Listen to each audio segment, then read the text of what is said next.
Alright, everybody, say hi to YouTube. Quick. Quick, everybody stop talking shit about YouTube. I don't know. Oh, I said the shit word at the beginning of a YouTube video. I'm gonna get in trouble. Oh well. It's too late. Switch on over.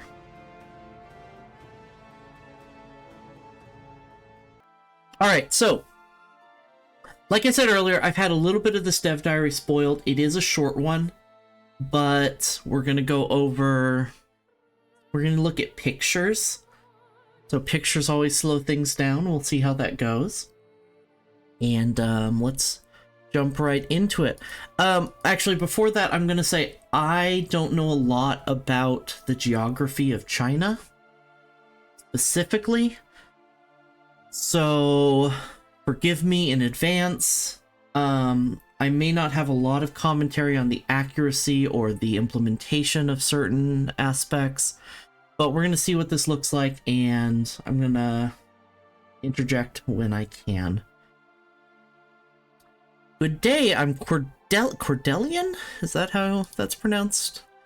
One of the many game designers currently working on All Under Heaven, and today I'm going to be taking you on a short tour of the geographical side of our upcoming expansion, specifically China.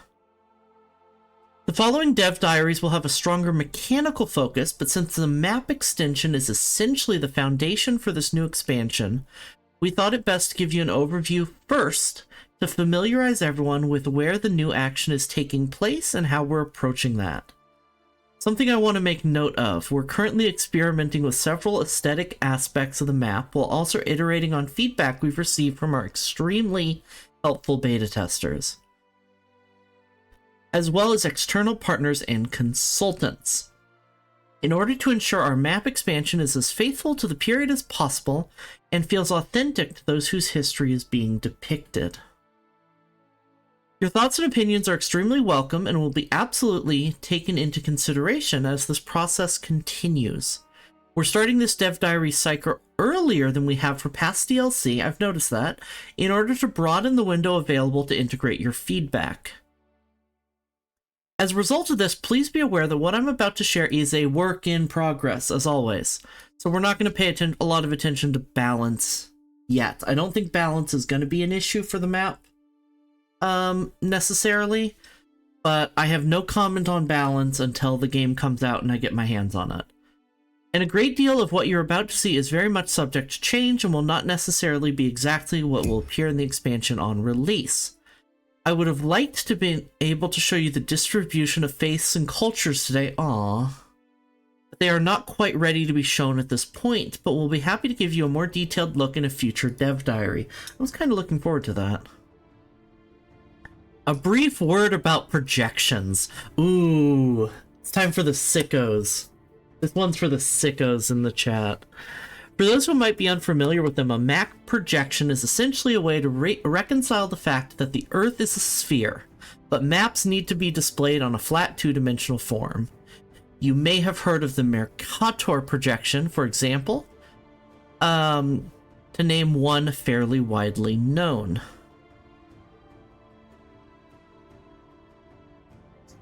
We squish, and the next KCD reference? It could be. I mean, like me specifically, or I don't have an. If it was, it wasn't intentional for me. And if it's a reference in the Dev Diary, it's going over my head, but it could be.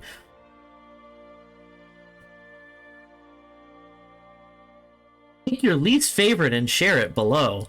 Excellent. Yes, do that in my comments too. I need the engagement. Go ahead, drop a comment. Pause the video right now. Drop a comment with your least favorite map projection, even if it's not on this list. This inherently always results in distortion. There's no way around that. For this reason, there are many map projections in existence, with each with differing degrees of distortion in different parts of the world. You can't avoid the distortion. You can only choose where it's distributed. This is a huge problem with the Mercator projection, which we're most used to seeing. is that it creates a lot of distortion in the north and the south. The south is less noticeable because there's not a lot of land there outside of Antarctica, but it makes Europe and North America look much, much bigger than they actually are. And by extension, makes us think that Europe, North Asia, and North America are much more, well, are much bigger and more important than they actually are. Something colonialism, something racial relations between the global north and the global south, and this map was made, this projection was favored by Europeans. Anyway, the map projection we used when originally making CK3 was a custom one, tailored to meet the limits of computer monitor's standard resolution, as well as the game's general needs at the time, which unfortunately did not include most of Asia. The projection is inherently imperfect. We adjusted it as best we could for All Under Heaven, but we can't replace it entirely, at least not without starting over and remaking all of the game's maps. Which I'm glad they're not doing. I don't think remaking all of the existing maps is a good use of resources at the moment. This will result in certain parts of the map, when compared to others, having a scale noticeably different than that of reality. The Chinese province of Shanxi is in reality the size of Great Britain, but due to distortion and compression appears smaller in-game than the similarly sized Korean peninsula, while eastern Siberia occupies significantly less of the game's map than it would realistically. We know that to many, these differences may stand out compared to what you might have expected. I just want to clarify that those differences are not because we preferred it to be this way, but rather to explain the process that produced them and why. I have noticed, like, there's definitely a little bit of distortion going on around here. Things are just, like, slightly twisted and rotated. I noticed this in the last Dev Diary. Heaven has not two suns, nor the people two kings. The hegemony of China, the new highest tier of title available in the game, and the only one extant on the game maps each of our start dates. Although certain specific other hegemonies may be formed by decision after unifying similarly vast and expansive regions, such as the lands of the former Roman Empire and the Indian subcontinent. I wonder if there's any hegemonies available other than these three. Actually, I think I may remember them mentioning that the Mongol Empire under the Greatest of Khans may be a hegemony as well. But I wonder if there's anything more than those four. As for the unique mechanics of the hegemony itself, we'll talk more about those in future Dev Diaries dedicated to the subject. Gow! Gow! Gow! Hey Gustav, how you been? Good to see you.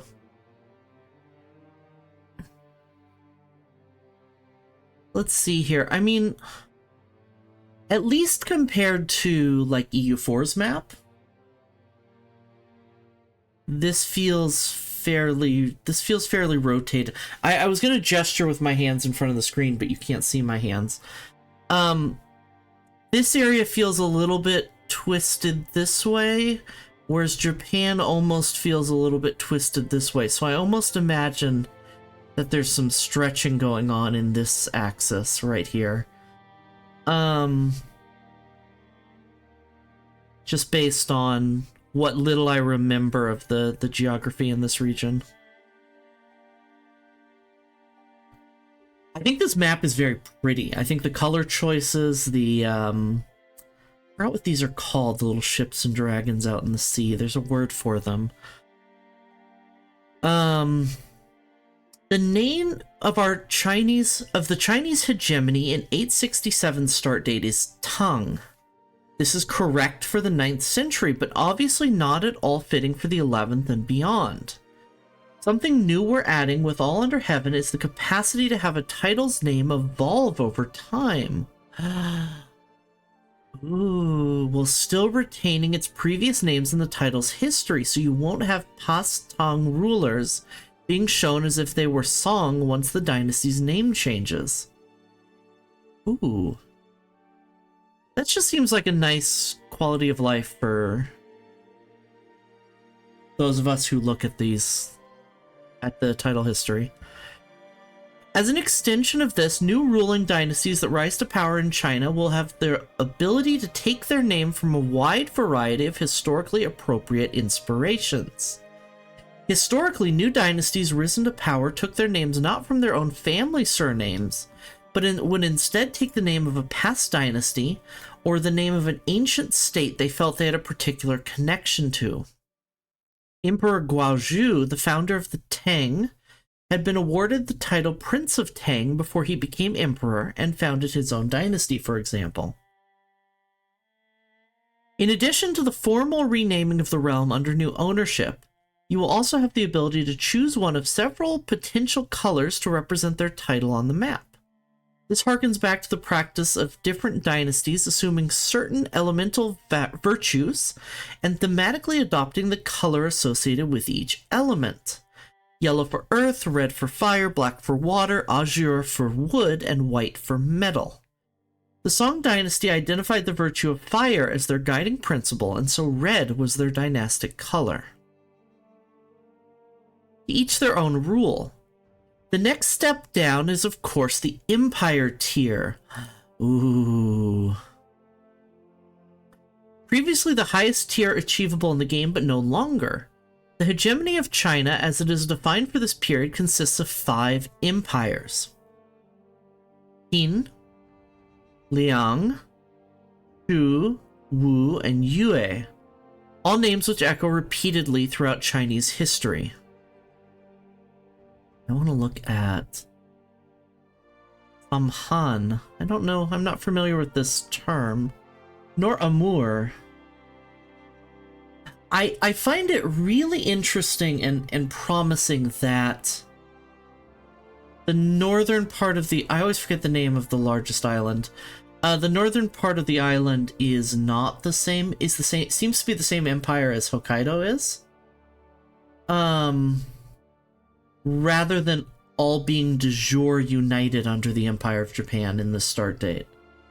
That's really excellent. Let's see, what date is this? It's 867, so it could change as the game goes further, but that's a really good sign for me. Mongolia, Tataria, I forgot what this one is, Tibet, of course. Prussia has been renamed. This is a new empire. This used to be part of the Bengal Empire here. Interesting.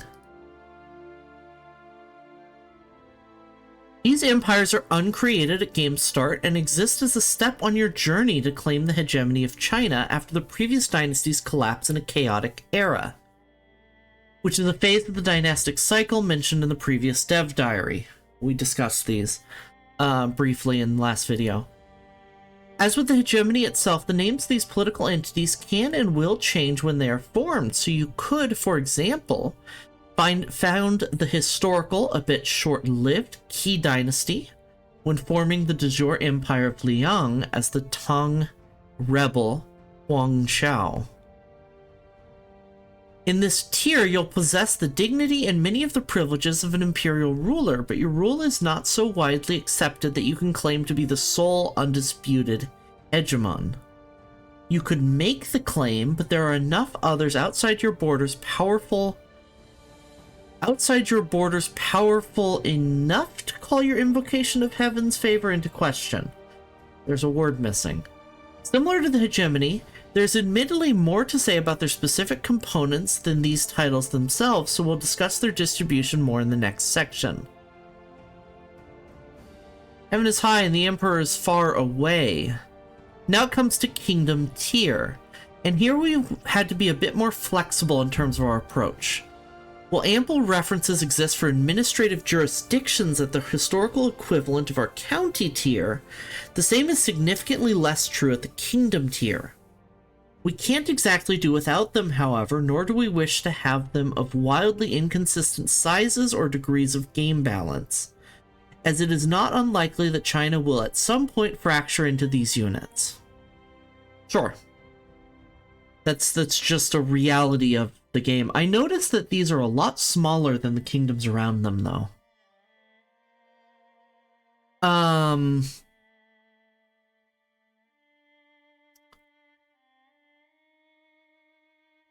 Okay, Korea looks like it's made out of 3 kingdoms. Japan has several. Yeah, these are a lot smaller than, like, Pagan here. Jia. I mean, Jia's part of sort of China. Well, it is part of China. Amdo's always been a large kingdom, though. They haven't changed these over here much, nor in what we can see of India, so, okay. As a result, the configuration of this tier is currently set up instead using a Song Dynasty period administrative unit called a circuit, which historically was a bit more supervisory in nature and a little less hands-on, but lines up reasonably well with the approximate size of many of our pre-existing kingdoms, and gives the ducal tier player a higher level of titles to which to aspire and pursue, even if they have not been quite as prestigious as a posting in time when they existed.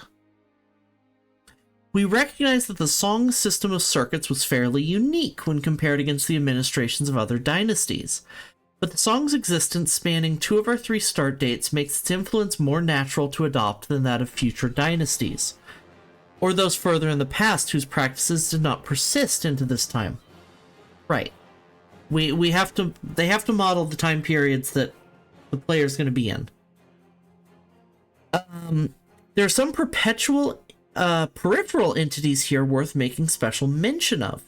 The northern portion of what is modern-day Vietnam was known as Anan in this period, nearing the end of around 2 centuries under Tang rule as its southernmost mainland province. In our later start dates, you will see it appear instead as a neighboring state known as Dai Viet, under its own distinct ruling dynasty. Right, Anan here. Right. Makes sense. Similarly of note is the Jia Kingdom in the north, previously one of the easternmost regions of our map's former borders. In the space of our 3 start dates, the region evolved from a semi-autonomous military regime within the Tang state to a self-proclaimed independent kingdom before being overrun by Tangut invaders, who declared the foundation of the state of Da Jia, Great Jia, the product of an interesting mixture of Tangut, Han, Uyghur, and Tibetan influences that at one point managed to compel the Song dynasty to pay it tribute for a time. We almost played in this region, if you remember. We ended up playing a landless character starting in this region. But I did a lot of reading on the history of Great Jia, and it's quite interesting culturally for the time period, or culturally in that time period. It was quite interesting. Additionally, while we don't have time to go into too much detail about them at the moment, special mention must be given to the Khitan-led Liao dynasty of the north, supplanted by the Jurchen Jin dynasty in 1178, which invaded and occupied much of northern China in a conflict that displaced millions of peasants, and taking the emperor himself as a prisoner of war.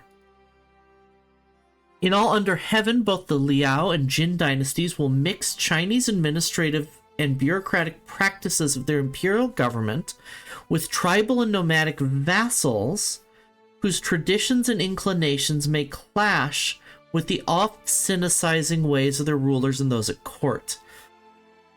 Oh, cool. Further worthy of note historically, the Jin themselves would eventually experience a dramatic reversal of fortune in the early 13th century at the hands of a nomadic chieftain named Genghis Khan, with whom some of you may already be familiar. Yeah, this is something that is possible with Byzantium and administrative governments, but which I feel like rarely shows up. And I think especially getting to... Assuming that the Chinese government type is going to be somewhat similar to the administrative governments in practice, seeing a more administrative government dealing with tribal and nomadic vassals in particular, not just feudal and clan, like we tend to see in Byzantium when it happens, I think is going to be really interesting. And I'm actually excited to play that, either as the vassal or the hegemon, sovereign, whatever, liege lord. And of course, this section would hardly be complete without mention of the Nanzhao kingdom in the southwest, which goes on to reincarnate as the state of Dali in our later two bookmarks. Its ruling family, perhaps better known among the general public for featuring predominantly in the popular martial arts novels by Jin Yong, such as Demigod and Semi-Devils, and the Legends of the Condor Heroes, than for their actual historical achievements. I'm actually not familiar with those at all, so... but then again, many things are possible in our game, and perhaps some of you will rise them to legendary levels of prowess. Governing a large state is like cooking a small fish. Sure. As the primary tier of governmentship under the Chinese hegemony is the duchy tier, we're going to compress duchies and counties into the same section and show off the former while talking mainly about the latter. Since the precise borders of counties are undergoing a bit of adjustment right now, and to try to further minimize the projection distortion mentioned earlier, and are small enough that their names don't appear at this scale either. Fine. One of the main challenges we encountered in drafting the provinces and county map for China is in fact that while it does possess a dizzying array of historically documented administrative jurisdictions, they tended to undergo noticeable changes from one dynasty to the next. The de jure system is kind of loosey-goosey to begin with. It can't be the end-all be-all. Names were particularly subject to alteration, sometimes going through quite a number of them before returning to their original or an earlier name. For this reason, please don't take any of the names you might notice as odd to be final.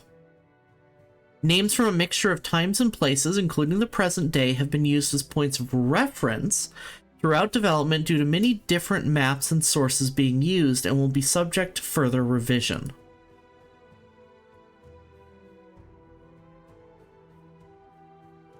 This is where I'm, you know, my point about not being that familiar with the geography of China comes in.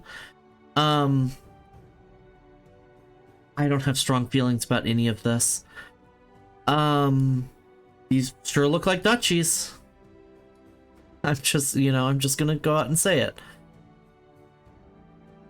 In addition, settlement patterns tended to understandably favor the rich central plains in the north, the Sichuan Basin in the west, as well as key coastal areas, leaving much of the comparatively less populated interior and border areas to be partitioned among a relatively smaller number of jurisdictions, encompassing vast swaths of land, great big tracts of land. Their effective equivalent of our game's baronies or small counties, sometimes exceeding the size of entire duchies. Right. So you have to kind of split these up over here, at least a little bit, from what they would be historically.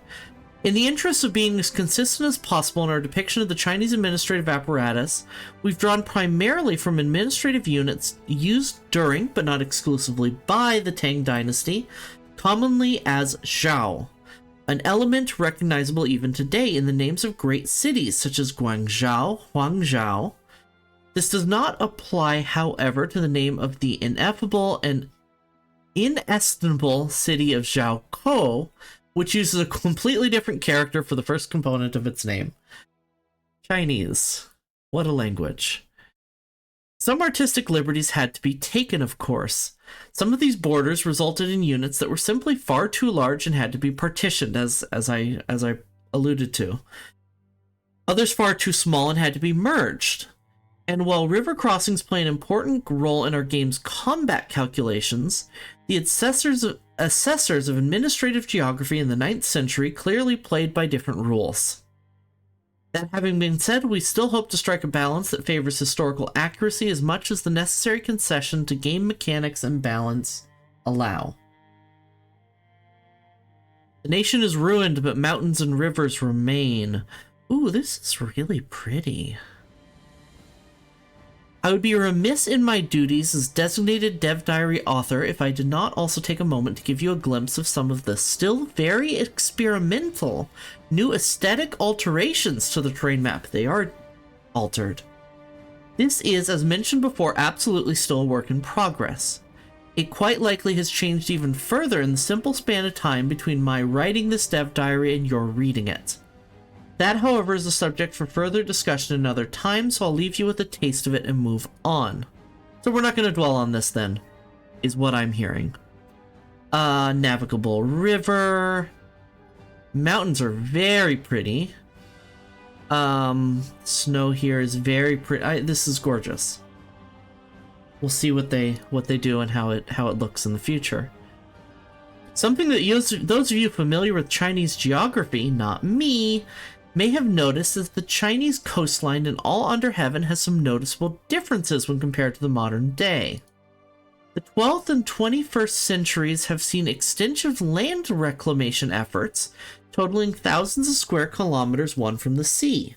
So in some areas of our map, the coastline is distinctly different from how it appears on a map today. Maybe that's why it looks rotated to me. And we've made efforts to ensure our depiction will be as close to that of the period as possible. Similarly, the course of some major rivers may have been a source of momentary dissonance when you note that they are not quite exactly where you recall them being. The Yellow River, for example, changed course significantly even within our game's time period. But since navigable rivers are themselves inherently a component of the province map and not something able to be altered without major changes to the game's fundamental underlying architecture, we had to settle on only one of its courses, the most enduring and the one in place in 867. Fine. Geniuses emerge in every generation, each of whom is remembered for centuries. Populating China with historical figures is, as you might imagine, no small task, and has quickly proven itself to be the largest scale addition we've made to our historical database since release by a significant, all-encompassing margin. Oh my fucking god. How far back did they go? I just realized, I mean, considering how far back they go in Europe, that's terrifying. Like, you can go back in title history to find Julius Caesar. And there's so much documentation of this sort of thing in Chinese history. After the vagaries of historical research carried out for much of the rest of the game world, it's almost refreshing to encounter documentation as rich and abundant as it is here. A testament to the diligence and dedication of millennia of bureaucrats and functionaries. Wang Anshi's two sons were indeed both named Wang Peng, but only in English. The Chinese characters for their names were different. Wang Peng and Wang Peng. Wang Anshi. Wang Yi. Wang Yi's a name I know. Why do I know the name Wang Yi?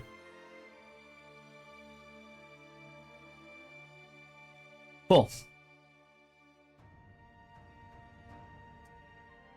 That having been said, in some ways the system that produced such a treasure trove of documentation itself poses a challenge as much as it is a boon to our researchers in design.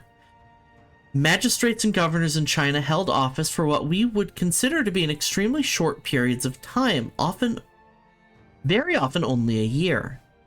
As a result of this, some ruler assignments, at least for when the game starts, had to be a little less rigid than we might usually prefer in cases where we don't have known placements available through the exact years in which the game starts.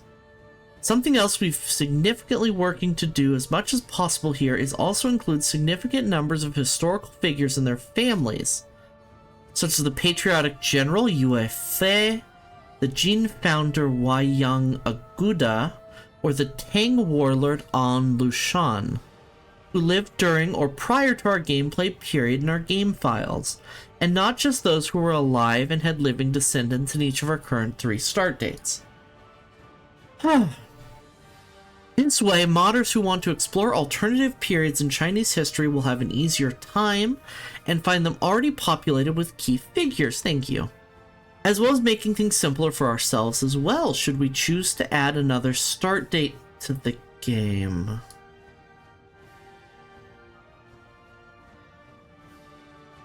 Are they dropping hints? Because I feel like I'm now super sensitive to... Because they were dropping hints about adding China last year in the Dev Diaries, and now they're adding China. Is this a hint? Or am I paranoid? This is not a declaration of our intent to do so, nor not do so, you fucker. But rather just an investment in making things more straightforward for future development should we choose to pursue that possibility further. We'll see. We'll see. But what about performance, you ask? There's one more thing I would like to briefly discuss, as I know full well that for a great many of you, this aspect of the expansion is of paramount concern. Performance. We have significantly extended the existing map to encompass the rest of Asia, adding thousands of historical figures to ensure the same degree of fidelity and depth we have to Europe or anywhere else in the game world. We are aware, of course, that this raises concerns for potential performance difficulties.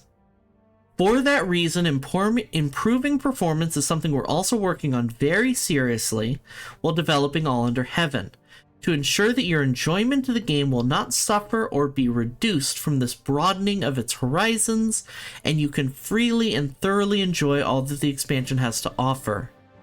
Please be assured that we're working hard at it as much as the rest of the expansion, and we will go into more detail in the future in a developer diary dedicated exclusively to the subject.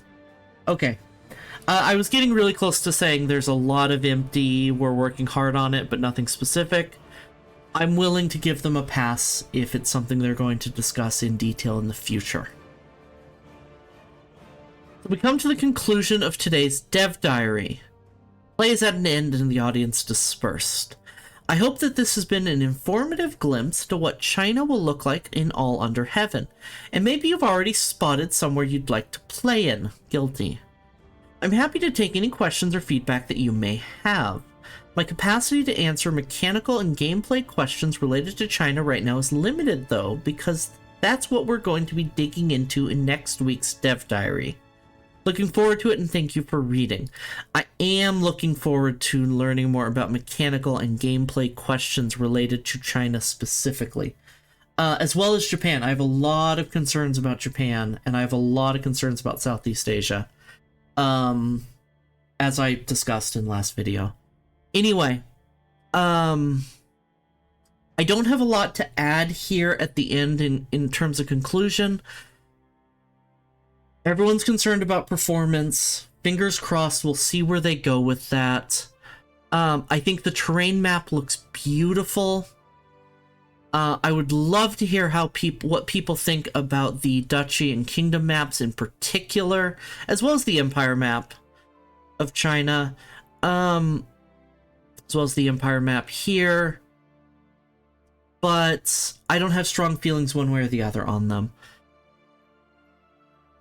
I think this is projections. Fucking maps, man. Yeah. I'm looking forward to next week, is what I'm trying to say here. Everybody, I'm going to wrap up the recording here. If you're watching on YouTube, like, comment, subscribe, all that stuff that I'm supposed to say. If you're watching on Twitch, I'm going to end the recording and then we can talk shit about YouTube. Anyway, YouTube, I will see you next week. Bye!